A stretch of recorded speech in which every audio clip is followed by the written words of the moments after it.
Всем привет, это канал Не Местные. И сегодня мы не только покормим котов, но еще и посетим самые известные и самые большие мечети Стамбула.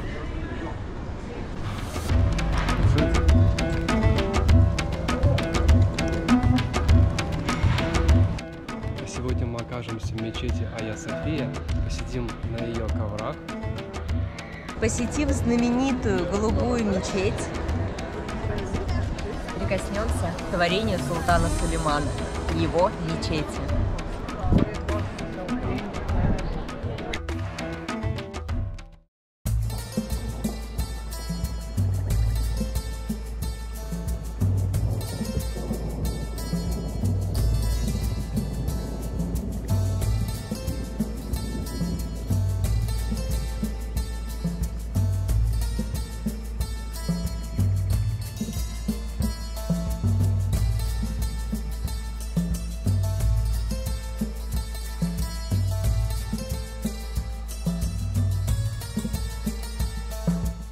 Мечеть Сулеймания.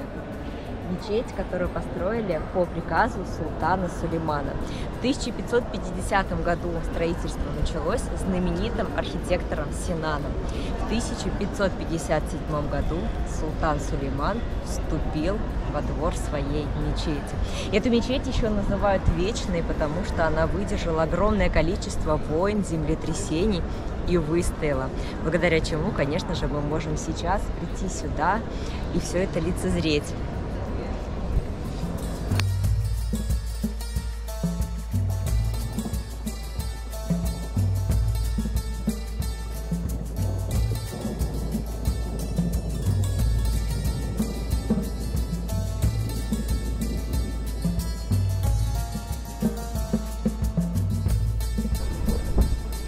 Сейчас это место ежедневно посещает большое количество людей.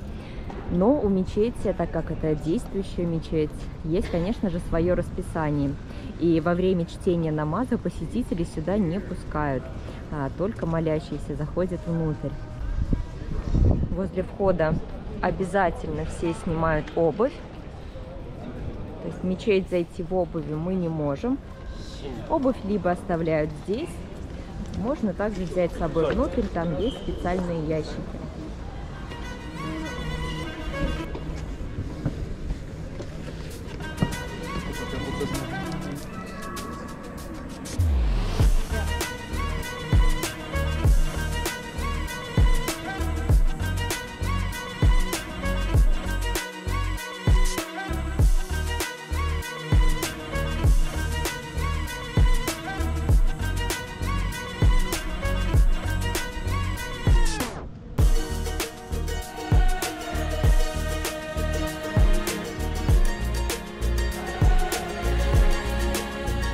Видите, между лампами вот здесь, вот это. Это, друзья мои, страусиные яйца. Установлены они здесь для того, чтобы отпугивать пауков и других насекомых. Причем это все несовременное такое решение. Это придумал еще как раз-таки архитектор Синан. Одно из его решений, которое до сих пор здесь в мечети. И по задумке архитектора Синана, вот эти вот окна под куполом, большое количество окон, для того, чтобы верующие входили в храм, и как бы свет с небес лился на них. И действительно, за счет этих больших окон света здесь, конечно, много. Сейчас включили дополнительное освещение, но даже без него здесь не было темно. То есть дневной свет все-таки сюда проникает очень хорошо.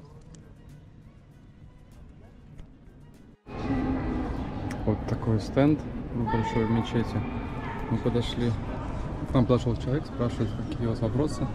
Да, я спросила, сколько стоит, посмотрите. Просто вот здесь есть Коран на русском языке. Вот. Я спросила, сколько он стоит. Видите, Russian. Он говорит, бесплатно. Перевод на русский язык Коран. Конечно, я возьму. Тишина здесь, необычная атмосфера. Все говорят в полголоса. Недавно здесь был намаз. Такая очень атмосфера уединенная и сакральная.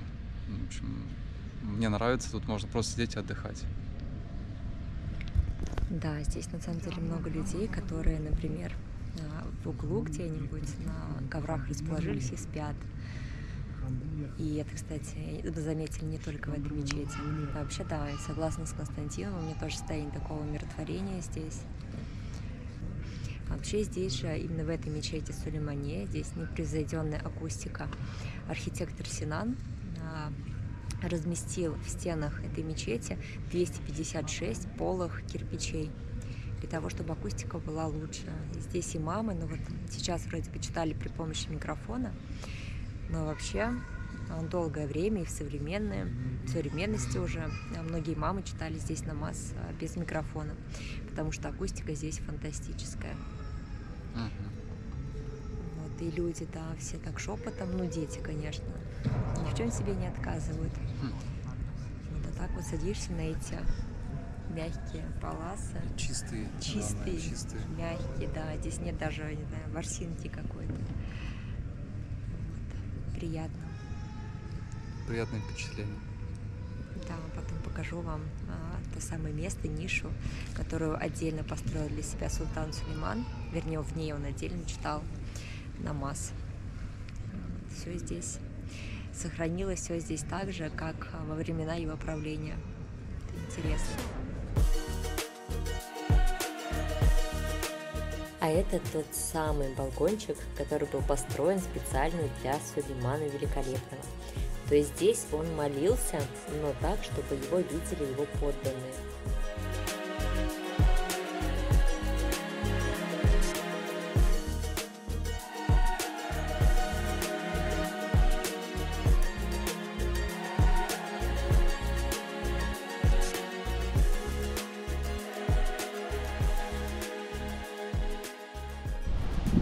Мы вышли с территории мечети, точнее, из мечети самой вышли. И идем по территории. Тут должны быть интересные некоторые архитектурные строения. Султана Сулеймана. Что? Ищем мавзолей султана Сулеймана, Хюррем Султан.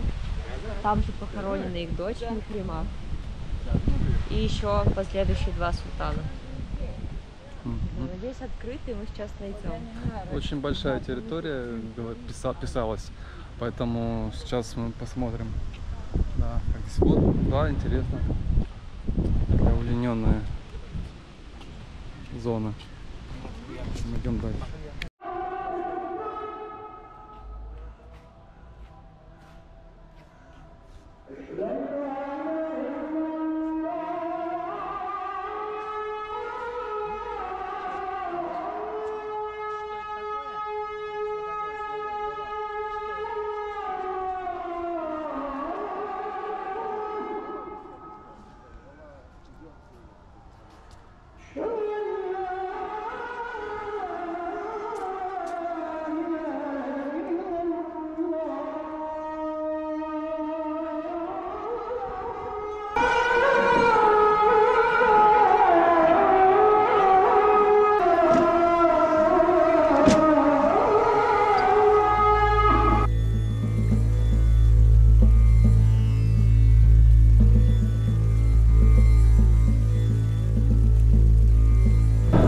Это гробница султана Сулеймана.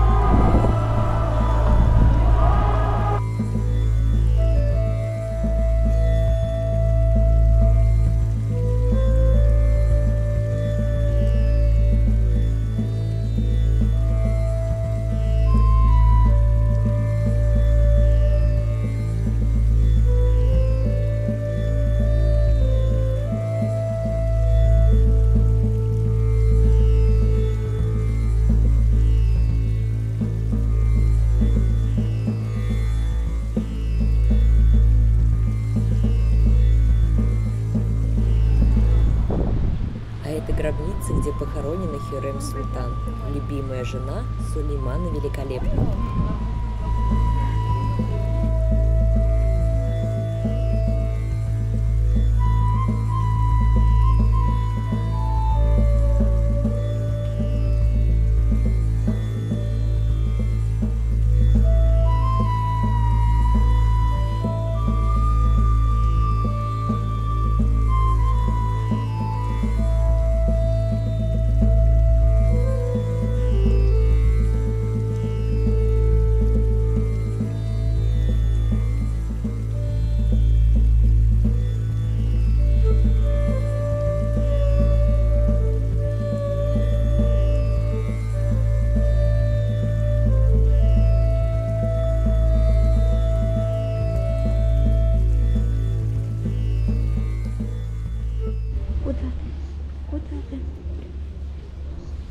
эти малыши живут на территории мечети и, соответственно, гуляют там, где им вздумается. Где еще один? Моется. А мы после посещения мечети Сулеймание идем в Айя-Софию. Да, напишите в комментариях, узнали ли вы мечеть Сулеймание, те, кто смотрели «Великолепный век». Всплыли ли у вас в памяти вот эти вот фрагменты, когда Сулейман туда входил? Я прям почему-то сразу именно этот фрагмент, как открываются ворота, и он туда заходит и показывает кадры вот эти вот мечети. Я прям как зашла, у меня тоже сразу они в голове. Вот, а мы идем, как уже сказал Константин, в Айя-Софию. Если вам понравилась мечеть, понравилась Сулеймание, ставьте лайки. Ну, вот. И следующая мечеть тоже будет очень крутая. Я про нее даже читал, поэтому вот. И мы вам сейчас не только покажем, но и расскажем. А везде кругом народ. Да, Мы приближаемся в самую центральную часть. Это там такая очередь, что ли?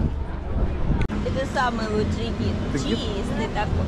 Нос розовый, мокрый. Довольно. Смотри, что тебе что нравится, да?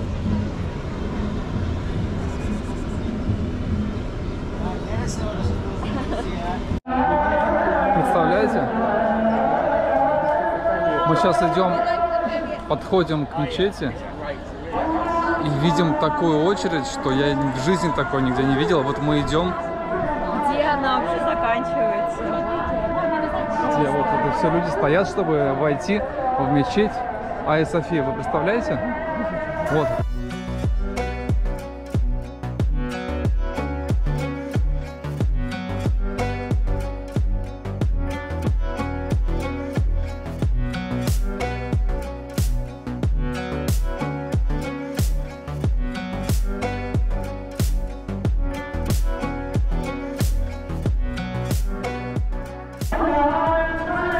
Ну, в общем, стоим, посмотрим, что будет дальше, да.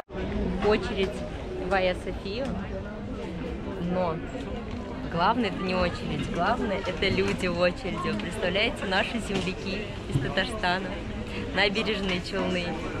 Просто мы в разговорах, в беседах о нашем, о родном не заметили, как мы прошли всю вот эту очередь огромную, которую показывал Константин. Там, не знаю, 4 минуты мы шли, да, всю эту очередь обходили. И в итоге мы прошли очень быстро. Хотя простояли, я думаю, часа полтора, не меньше. Ну вот как бы да, вот так за приятными беседами время летит незаметно. Ну а мы заходим. Видим один минарет. Сейчас даем все. Вас тоже сейчас дадим. Положим в сумку и сдадим. Так, клади. Давай. Сейчас мы с вами пройдем внутрь удивительного, поистине удивительного здания. И вы удивитесь. Наверное, вместе с нами. Ну еще раз удивитесь. Вы будете так удивлены, что вы удивитесь еще и удивитесь сильнее. Удивительное место, да? Удивительное место для удивления. Удивительное удивление. Это вырежем. Я закатила глаза. Нет уж, не вырежем. А, это проход? Вот. Смотрите, как здесь круто. Вообще Айя-София, собор Святой Софии, это уникальное достояние Византийской империи. Это, наверное, даже я бы сказала, по истории, это символ такого золотого века Византии.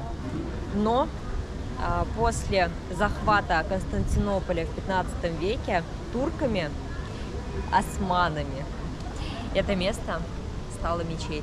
И теперь это мечеть Айя-София. Статус этого здания на самом деле менялся не раз. То есть сначала это был храм Святой Софии. После того, как османы захватили Константинополь, они сделали мечеть Святой Софии, Айя-София. В 1935 году Мустафа Кемаль Ататюрк уже поменял статус на музей.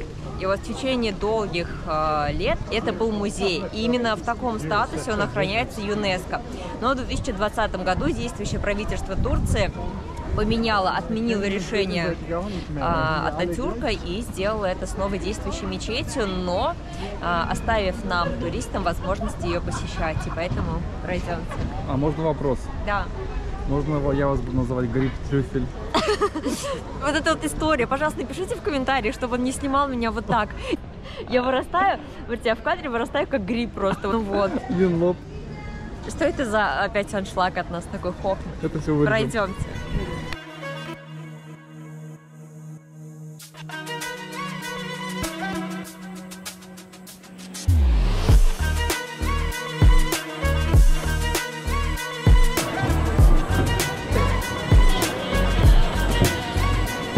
Я напоминаю, что сейчас это мечеть. Но о том, что так было не всегда, о том, что это был величественный храм, нам говорят фрески.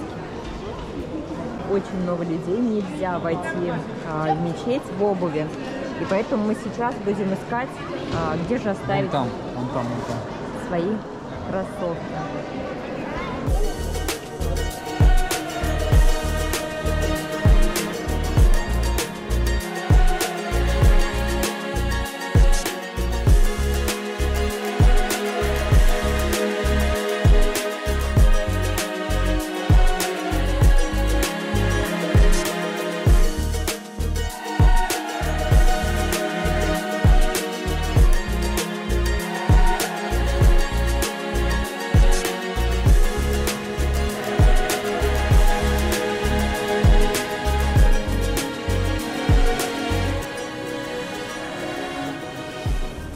Пол здесь, конечно, не видно, но когда идешь, чувствуется, что он уже стал такой неровный.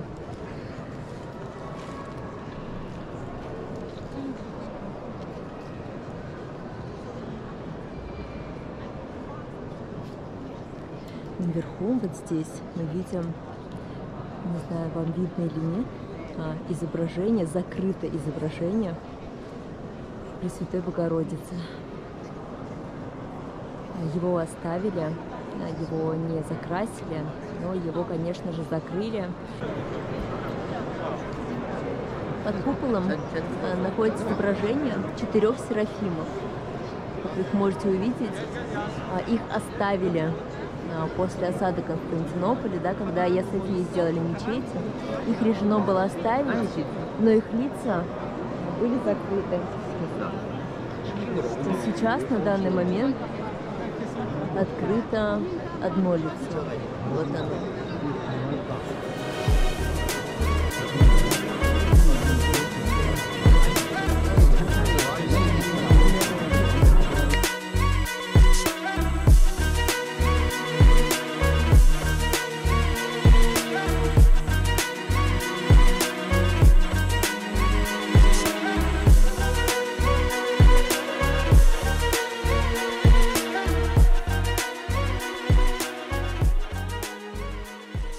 Вообще здесь, конечно, бешеная такая энергетика. Молились разные религии, молилось просто огромное количество людей. Поэтому видеть это все, находиться здесь, это дорого стоит. И, конечно, очень хорошо, что здесь не уничтожили древние фрески, то, что их оставили. Да, накрыли тканью, но на входе, вот вы видели, они есть, они не закрыты. Все это сохранилось, и все-таки, находясь здесь, ты видишь историю, видишь величие. Это поражает. Здесь же находится амфал. Именно в Айя Софии проходила коронация императоров Восточной Римской эпохи. И было это здесь. Это такая круглая зона. Можете себе представить, что вот сейчас, в 2023 году, мы с 1000 туристов и с вами смотрим вот на все это, находясь за красной ленточкой. А здесь в действительности проходила коронация императоров.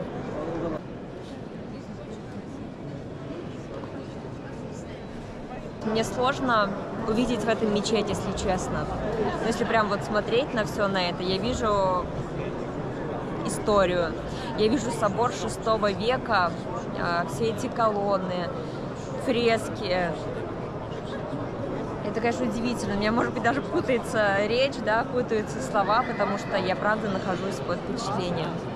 Место очень сильное. Просто представить, что здесь молились сначала византийцы, потом, кстати, католики тоже захватывали собор и сделали его католическим, да. Есть информация, что тоже здесь разграбили его. И вот в 15 веке уже при захвате османами это стало мечеть. Такая история у храма. Вижу это сама, и мы имеем возможность показать это вам. Ну я прям вообще, я правда под впечатлением. Я не знаю, есть ли люди, которые заходят сюда и остаются равнодушными. Такие посмотрели, о, классно, прикольно, ушли. Мне кажется, ну, не знаю. Девушка, а почему такая красивая? Гюзель? Гюзель. А еще, за что мы любим путешествия, так это точно за возможность знакомиться с разными людьми. И вот здесь, в Айя Софии, мы встретили не только наших земляков, но еще и приятных ребят из Омана.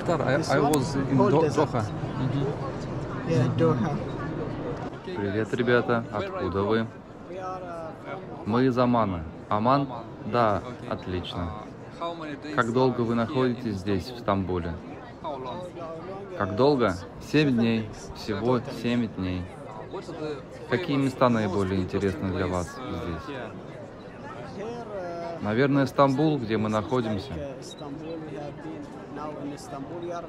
А также, кроме Стамбула, мы еще были в Анталии, Олюденис.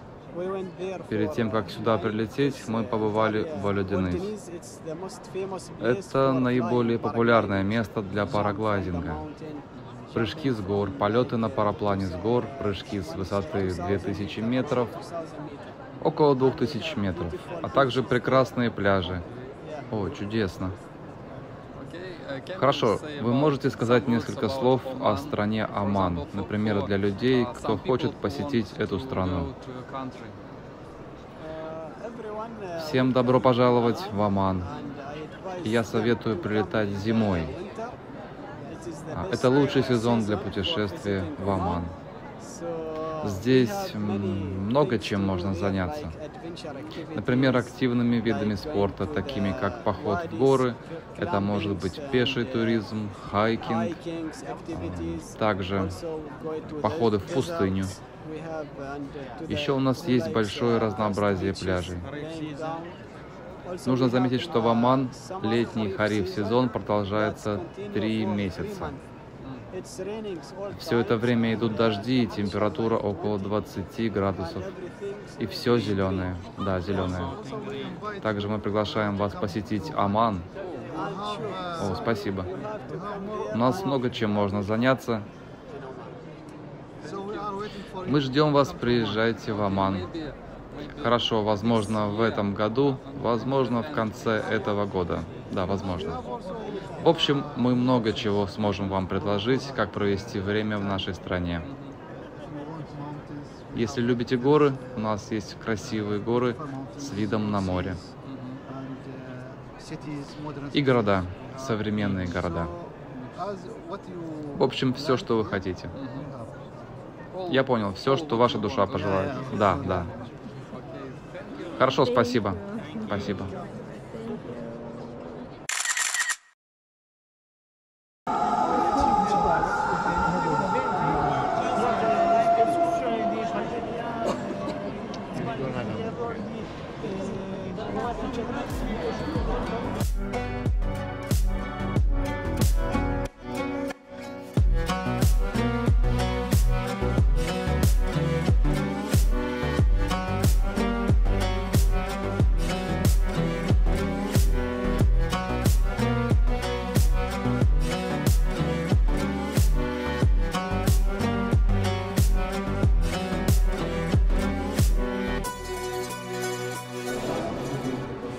Сейчас мы выходим из мечети.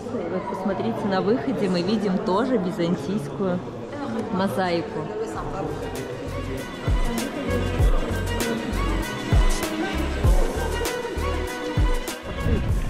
Уже темнеет. а мы только вышли из Айя Софии.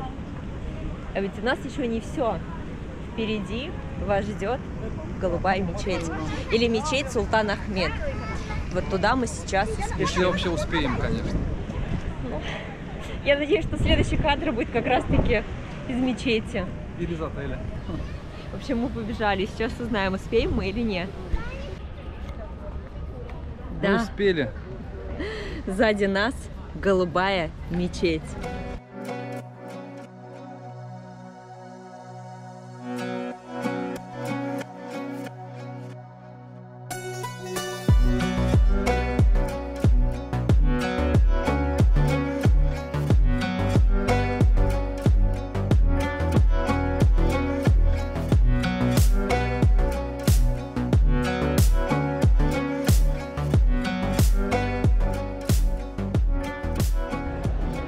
Мечеть Султана Ахмеда.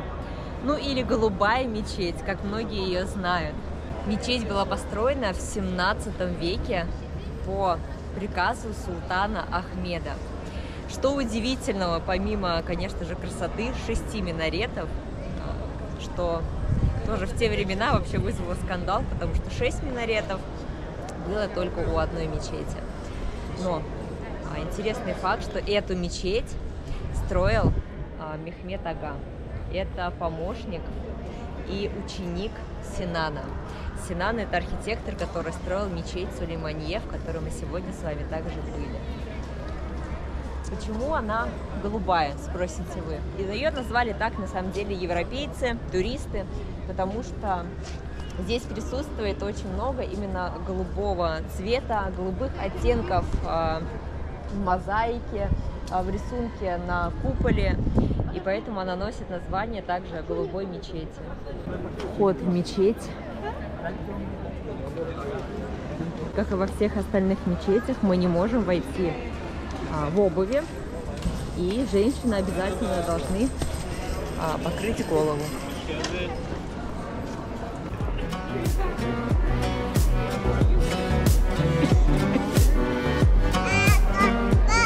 Здесь мы уже видим необычные решения в освещении. А мне кажется, люстра очень похожа на другой мечети. Вот это не похоже, между прочим. Во-первых, она вся цельная между двух колонн. А центральная, конечно, она очень похожа.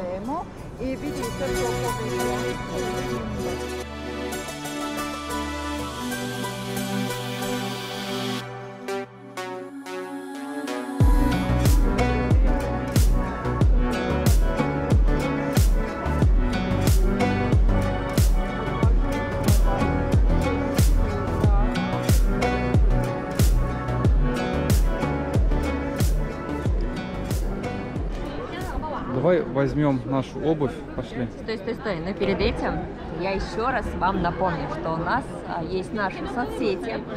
QR-коды на них будут на экране, а ссылки в описании. Вся самая актуальная информация у нас появляется в Телеграме, а также в других наших социальных сетях, не местные. Поэтому подписывайтесь, а мы пошли за обувью.